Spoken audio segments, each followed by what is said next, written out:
In its second year of operation, the Scrutiny commissioning model has proved once again to be very successful as we have fully embraced its potential.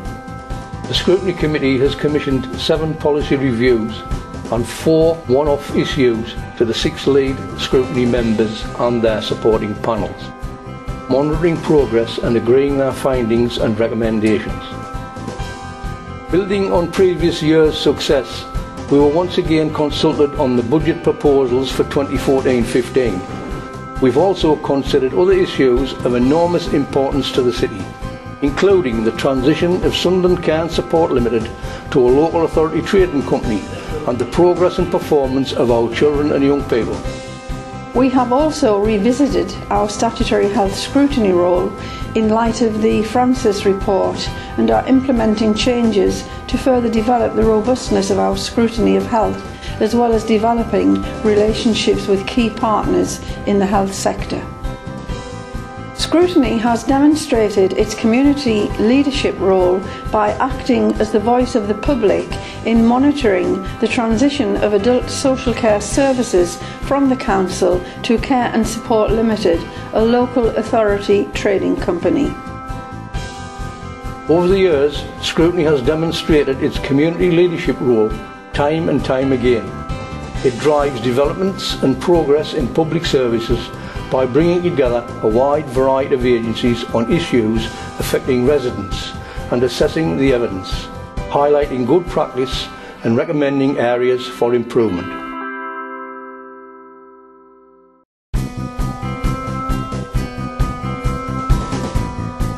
The Childhood Obesity Review highlighted the serious issue that faces not only Sunderland but the rest of the country too. The panel looked at a wide variety of issues and influences, and it was important to realise where the Council had potential to influence change. In gathering evidence, the panel saw good examples of the work being undertaken to address some of these issues. These included the weight management programmes, council-led activities to improve physical exercise, and the Sunderland Lifestyle Activity and Food Programme. The panel, through the review and its recommendations, looked at the importance of school meals and the influence in spread of takeaway food, how the information we gathered allowed us to make better targeted interventions, as well as the promotion of active travel. The panel's recommendations will not solve child obesity, but we hope they will help to promote healthier lifestyles and develop targeted interventions across Sunderland. Scrutiny is an integral part of community leadership as it can champion the causes of the people of Sunderland, its communities and the city as a whole.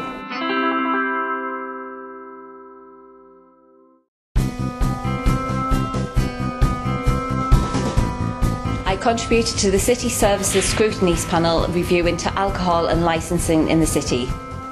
By attending the panel, I was able to put forward the views of local pubs and clubs on the operation of licensing in the city and the contribution they make to the economic health and vibrancy of the city centre.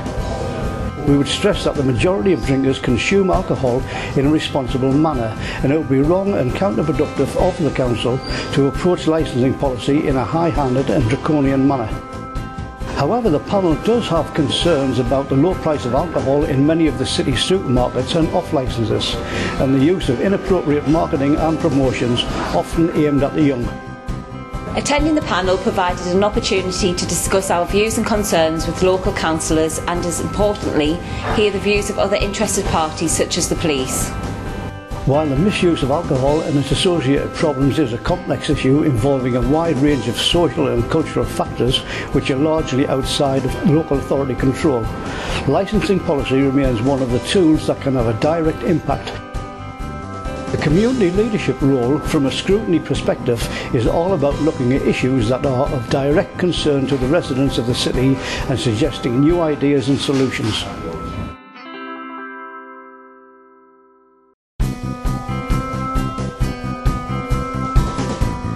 The panel this year focused on the different ways that the health service listens to people and how this information about the way patients are treated is used.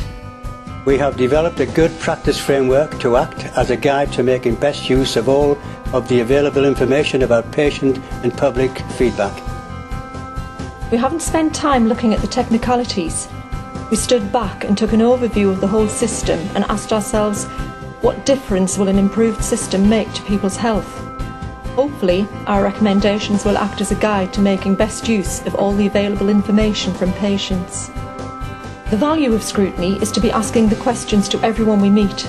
Questions such as, how will this make an improvement? What will be better about this way of working? We have commented in our report that councillors, as community leaders, have local knowledge and information about health and well-being at the ward level that is invaluable in representing the views of the people in their area. Robust local accountability structures should be developed for all relevant aspects of health and well-being decision-making and delivery.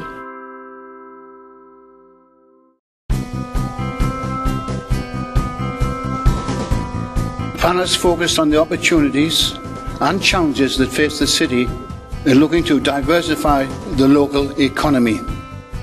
The panel has highlighted the progress now being made in regenerating the city centre, the important role of the LABV and the Business Improvement District, delivering regeneration into the future.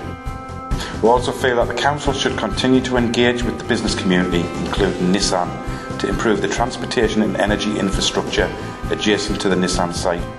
In our view, the city needs to focus on both the long-standing sectors of the economy, such as automotive, manufacturing and contact centres, while also supporting the new and emerging sectors such as software and creative industries. It's important for the Council and its partners to work together to address the future skill requirements of each sector of the local economy. As part of the review, we have met with a broad range of representatives from the public and private sectors. This has allowed us to hear their views firsthand and feed them into our conclusions and recommendations.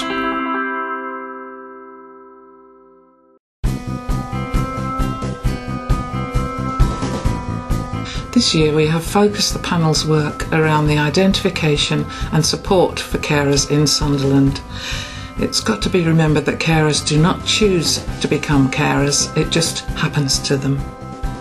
The panel visited Sunderland Carer Centre, which provides a single point of contact for carers to access support and advice. As a young carer, it was good to be able to speak with elected members and share my experiences with them. Carers are a vital resource across the city and provide care and support to family members and loved ones at a time of need. Carers play an important role that often goes unrecognised, and I was pleased that Sunderland councillors were keen to learn more about carers and take the time to speak to real people with first-hand experiences. The identification of carers remains a major issue and may mean that many carers are missing out on support, advice or guidance that could help them through what could be a very difficult period of their lives. One of the fundamental things about Scrutiny that demonstrates its community leadership role is its ability to allow members to speak with a wide cross-section of people on a chosen topic. I felt that the members of the panel listened to what I had to say, and I was able to put across some important points about the young carers. Carers represent the best of humanity in these hard times. They put the people they love and care for first.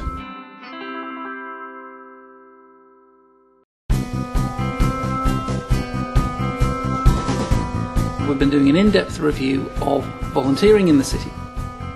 We've seen a huge surge in volunteers running food banks, clothing banks, offering guidance and support for people who are in financial stress. And in fact, volunteers are probably the most precious resource we have in the city right now. It was fantastic taking evidence from university, from some of the bigger charities in the city, from the Students' Union, from a whole range of partners who are actively involved in delivering volunteering. The councillors were really helpful, and they were able to suggest improvements towards our volunteering scheme in a variety of their own wards as well. Some of these initiatives involve getting involved with local schools and within local youth groups and projects as well. And I think the main outcome from the review will be an encouragement for the local authority and the key partners to bring forward as quickly as possible an effective new volunteering strategy. I'm really hoping that it will pave the way for future positive relationships between the university and the council.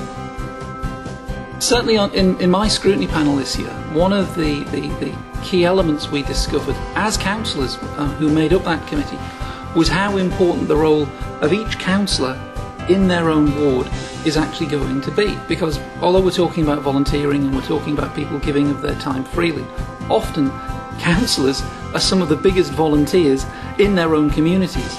And who better to kind of help set a standard and show a lead that other people might be able to follow.